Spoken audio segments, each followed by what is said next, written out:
What's up everybody, Jay here and welcome back to the Planted Tank. It has been a long time. I have just settled into my new place and I got a lot of stuff going on right now.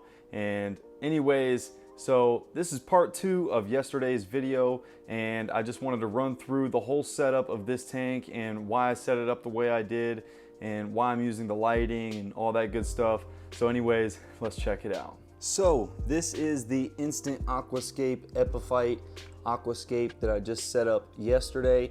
For those of you who watched it, all I did basically was attach 2 rocks to this piece of driftwood here and then attach a bunch of peacock moss and Anubias Nana Petite to it, and then I attached some peacock moss to some stones, and yeah, that's pretty much it. It's very simple. And I had to do 1 water change already because overnight the driftwood leached out a bunch of tannins and it was looking pretty murky there for a second. So it's looking nice and clear right now. I got my betta in there. There he is. My man is sitting there big chilling.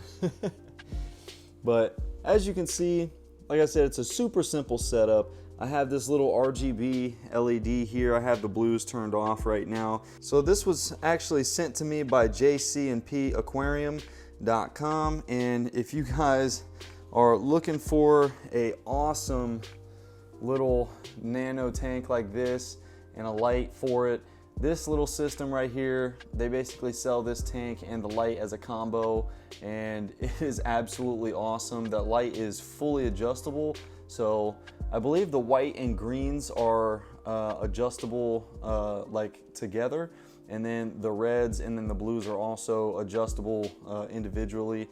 So it also has a built-in timer, which actually works really well. It has a 6-hour setting, an 8-hour setting, and a 10-hour setting. I'm actually using this light on 50% with the blues all the way off. Here, I'll show you the controller real quick.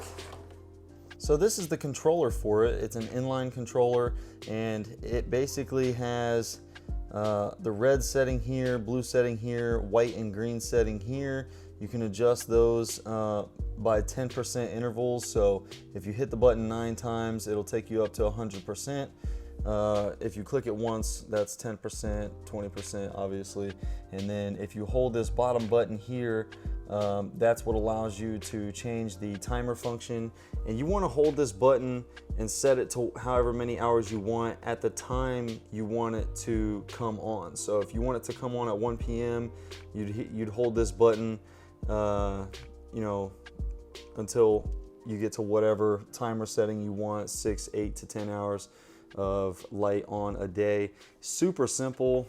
But anyways, this little clip light portion here, the clip part is actually fully plastic, so you don't have to worry about busting your tank up like my Chi Heroes clip light did, which was super unfortunate. And then I just went out today and picked up this little hang on back filter. It has a little intake sponge on it there, that way my betta's fins don't get sucked up into it. It's the perfect amount of flow for a little betta tank like this. It is a 4.5 gallon tank. The sand down here is out of, let me adjust my exposure real quick. The sand down here is out of a 50-pound bag of HTH pool filter sand.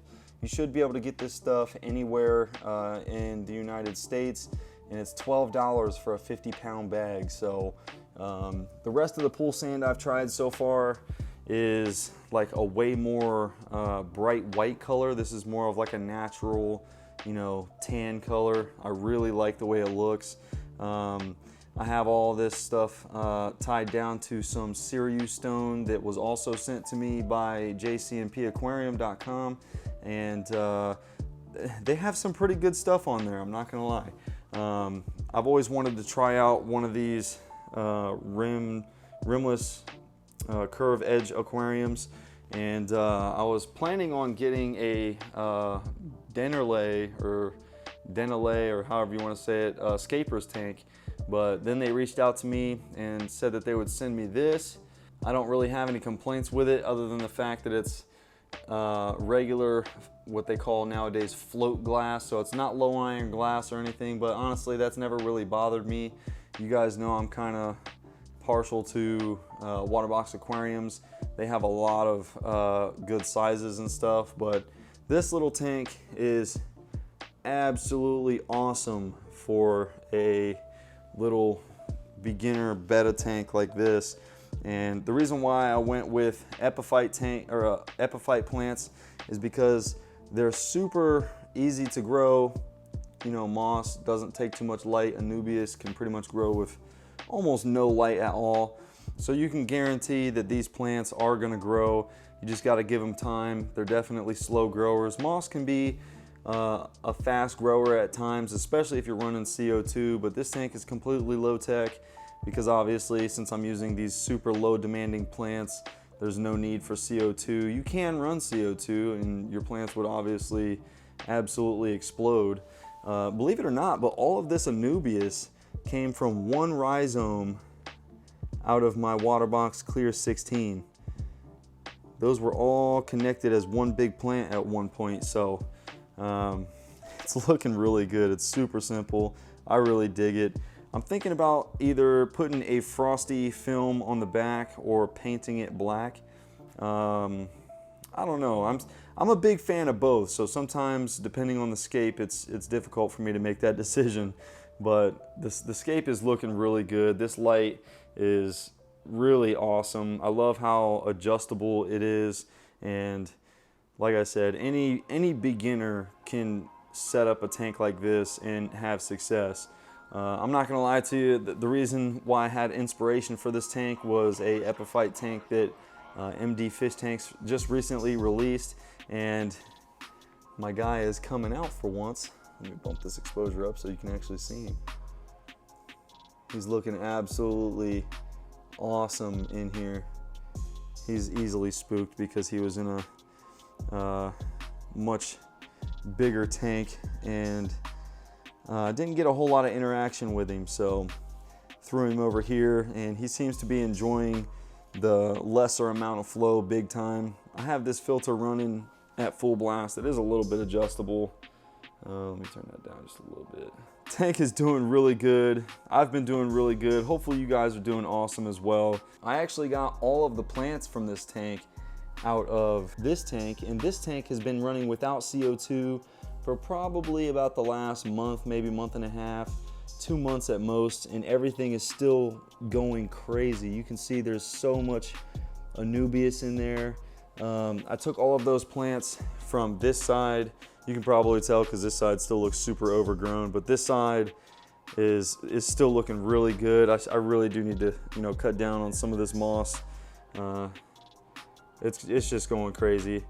But there is some algae in this tank. It's kind of getting old tank syndrome. There's a bunch of blackbeard algae on the rocks down here, a little bit on the driftwood right there, and then there's a tiny bit starting up here on this Anubias.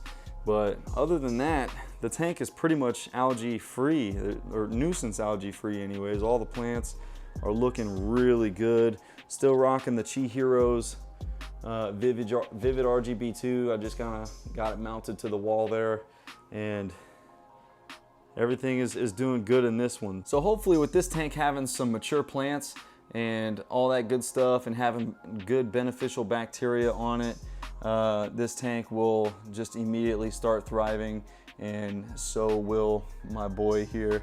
And anyways, hopefully you guys enjoyed this video. It's been a long time. You're gonna see a lot more of me in the near future. Hopefully get about 2 uploads a week. Hopefully I'm shooting for Saturday and Sundays, so we'll see what happens. It's good to be back. Missed you guys. And like always, if you guys are new here, hit the subscribe button, hit the like button if you like this video, and I will see you on the next one. Keep it planted.